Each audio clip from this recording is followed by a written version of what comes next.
সুদানের দারফুরে যুদ্ধের বিভীষিকা ছাড়িয়ে এখন মানবিক বিপর্যয় দেখা দিয়েছে। আল ফাশির থেকে পালিয়ে আসা হাজারো মানুষ আশ্রয় নিয়েছেন উত্তর দারফুরের টাউইলা শহরের একটি চিকিৎসা কেন্দ্রে। বেঁচে যাওয়া এই মানুষদের চোখে মুখে আতঙ্কের ছাপ। সুদানের দক্ষিণাঞ্চলের যুদ্ধবিধ্বস্ত শহর আল ফাশির ও কাদুগলিতে আনুষ্ঠানিকভাবে দুর্ভিক্ষ ঘোষণা করেছে জাতিসংঘ।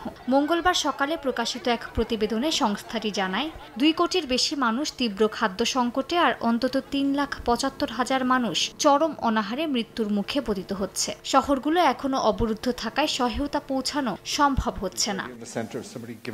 জাতিসংঘ মহাসচিব আন্তোনিও গুতেরেস দোহায় এক সম্মেলনে সতর্ক করে বলেন, সুদানের সংকট নিয়ন্ত্রণের বাইরে চলে গেছে। এই দুঃস্বপ্নের অবসান এখনই ঘটাতে হবে বলে মন্তব্য করেন তিনি। বলেন, এল ফাশির ও আশেপাশের এলাকা মানবিক বিপর্যয়ের কেন্দ্রে পরিণত হয়েছে, যেখানে লাখো মানুষ আটকা পড়েছে খাদ্য, পানি ও চিকিৎসাহীন অবস্থায়।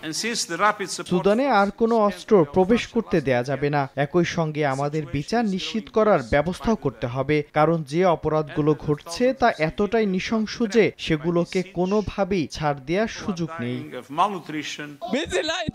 এদিকে সুদানের প্রতিরক্ষা মন্ত্রী লেফটেন্যান্ট জেনারেল ইয়াসিন ইব্রাহিম জনযুদ্ধে অংশ নেয়ার আহ্বান জানান। তিনি বলেন, সরকার শান্তি উদ্যোগকে স্বাগত জানালেও প্রতিরোধ অব্যাহত থাকবে।